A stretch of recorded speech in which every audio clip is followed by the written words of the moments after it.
Prilis, tem mais alguma dica de como é que a gente pode se aliar enquanto igreja nessa luta contra o feminicídio?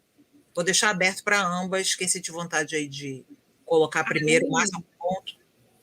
Eu acho que além dessa disputa, né, como a Agnes falou, nos espaços de aprendizagem, como a escola bíblica, o estudo bíblico, os grupos pequenos, que são plataformas muito potentes de diálogo, tem a oração também.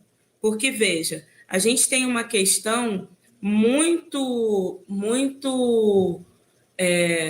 de muita barreira aí da mulher se sentir segura para colocar a sua situação. Você recebe irmãs na igreja que sofrem violência durante um longo tempo, mas ela nunca se sentiu segura.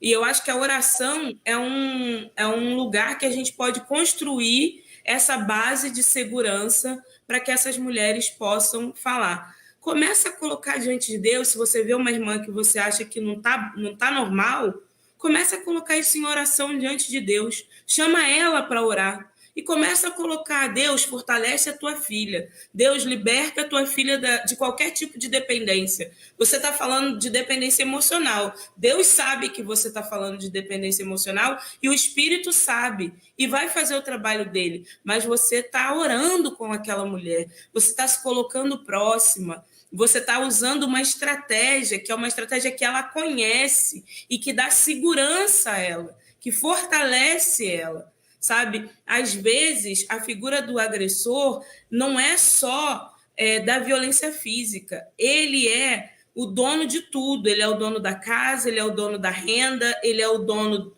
do amor dos filhos, enfim. Então, há que haver estratégia. Então, eu penso que também a oração é potente nesse sentido, sabe? A oração no sentido de desnaturalizar o que está acontecendo e de fazê-la perceber com estratégia de que você está vendo o que está acontecendo e chamar a atenção das outras mulheres. Na nossa igreja, a gente sempre inclui, né, esse tema. Toda vez que alguma mulher sofre no Engenho Velho, infelizmente, os índices de violência contra a mulher, tentativa de feminicídio, são muito altos. E a gente sempre faz uma pauta. A gente, sempre que alguém traz para orar por uma mulher que passou por isso, a gente valoriza sim aquele momento. Por quê? Porque a gente quer falar. Então, ali está a oportunidade também de falar sobre isso. Perfeito. Oração. Para além, Pri, tem algum acréscimo aí de como é que a igreja pode atuar contra o feminicídio? O que eu quero falar, eu acho que já vai meio que conduzir para a nossa próxima convidada, que é a questão de nós conhecermos os meios legais para amparar essa mulher. A Liz falou sobre esse amparo espiritual, esse amparo de sororidade, né, de você se colocar à disposição para ouvi-la, para orar por ela, que ela se sinta num ambiente seguro. Inclusive, o projeto Redomas trata disso, não sei se vocês conhecem, tem vários estudos bíblicos. A ideia é exatamente criar um ambiente de acolhimento onde a mulher possa se sentir confortável para compartilhar o seu sofrimento e ter mulheres que a amparem. Então, a gente, para além dessa coisa do ambiente da igreja, da espiritualidade, essa mulher precisa ter informações. Primeiro, acerca, por exemplo, a Lei Maria da Penha. Né? Tem gente que sofre violência patrimonial e não sabe o que é isso. Entendeu? Colocar numa linguagem acessível, violência psicológica, violência moral, quando você desqualifica, vulgariza, trata de maneira violenta uma mulher verbalmente. Então, tem gente que não sabe que isso é uma violência. Porque é aquela coisa do Bourdieu, né? A violência simbólica, ela já está tão naturalizada que a pessoa, não, mas é assim mesmo, ele sempre fez isso, sempre foi assim. Não é natural, não. Não é assim mesmo, não. Então, entender que a violência não é só um tapa na cara, um apertão no braço, um empurrão. Tem outros tipos de violência.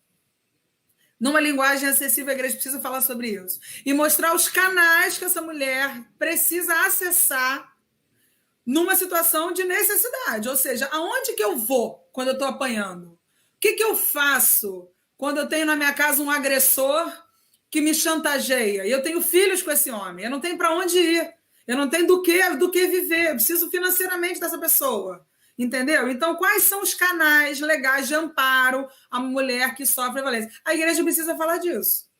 As pessoas na igreja precisam ser informadas disso. Porque senão ela nunca vai sair desse ambiente de violência. Porque ela depende, como a própria Alice acabou de falar, depende financeiramente, depende afetivamente, não quero largar meus filhos com essa pessoa. E aí? Existem formas, o Estado Democrático de Direito te dá amparo para isso. E aí a gente vai agora, acho que a próxima convidada vai falar sobre exatamente isso.